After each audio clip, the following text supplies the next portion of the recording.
J-Dubs! What? Hey everybody, it's J-Dubs here, and welcome back to another episode of the Zelda Talk. It's been a while since I've done one of these, and today's topic is concept art. So as you can see, I've got some images of the Hyrule Historia here, and some concept art for the original Legend of Zelda here. So if you can look at this, this is one of the bosses. I believe it is, I can't remember, it's one of the dragons, which there are like 5, but that's one of the dragon's bosses, and I just love what the designers make of this art. It's just so beautiful. You know, you have your 3 heads of the dragon, which it does have eventually, and then you have Link, and I just love seeing Link portrayed as more than just a couple pixels, you know?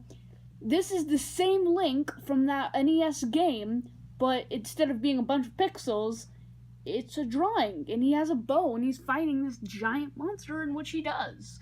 And then over here we have a fight against a Darknut, in which he's currently losing, which is not very common, but it's happening. So, I believe this is a very great take on a classic enemy from the games. And then, of course, we get to see a great picture of Ganon here, a great depiction of what Ganon originally looked like in the first game. And it's just so great, and I'm not going to go over every single one, but I mean, you can look at Link facing multiple enemies, and even running in times of panic, and using the raft from the original game, which we don't get to see really more uses of something like that till Wind Waker. I mean, just look at how great this concept art is. I just love it. So I'm basically going to be fanboying about this all day, all episode here. So, if you don't like fanboying about concept art, this is not the show for you. I uploaded Twilight Princess earlier, go watch it.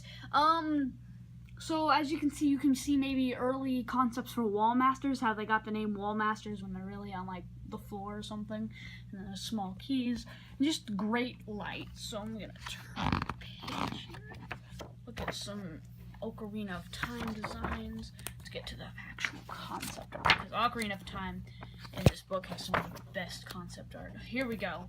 Concept illustrations for Ocarina of Time. You can see they have all the components there. You know, they have Link, Child Link, Darunia, Ruto, Sheik, Zelda, Ganondorf, Impa,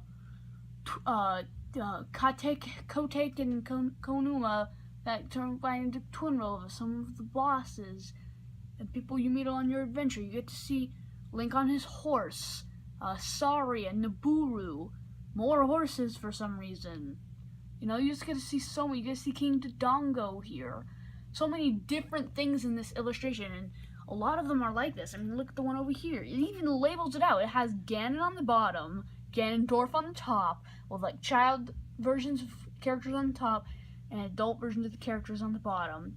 And my gosh, is it beautiful. I love that illustration. Then we have this beautiful thing over here, which kind of just shows. Most of them are kind of in that format of a group shot, as it says.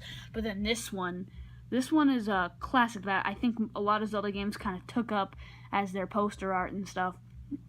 Right, with the divided thing and different people on different sides. And then that picture is just, I love that picture. Sorry about that cut there. Anyway, so I just love this depiction of Sheik. And then we have some early illustrations for Majora's Mask, which I will switch to the concept kind of page. We have the group shot down here, which is beautiful.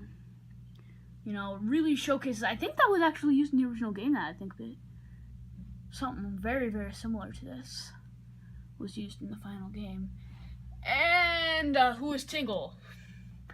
I don't really like Tingle, just so you know. Oh my gosh, it's Tingle nipples. Okay, no more Tingle.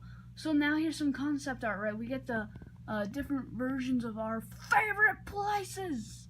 Oh, we like concept art of the moon and a random hand. And I think that's the Stone Tower Temple. Maybe like, I don't know. And then down here we have Clock Town and the observatory, I think. And we have more Stone Tower. No idea what that number 5 thing is. And it's just, I like the concept art. Not this game.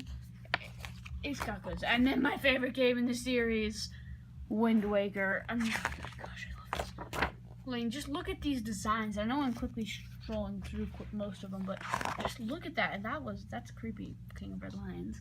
Oh, just look at all these different designs of the characters. And we have the Koroks and the Ritos and the monsters. You know, we got all the monsters here. Right, stained glass. They put here the stained glass windows that are in the back of the the back of the throne room in that game. And here we go with the concept art.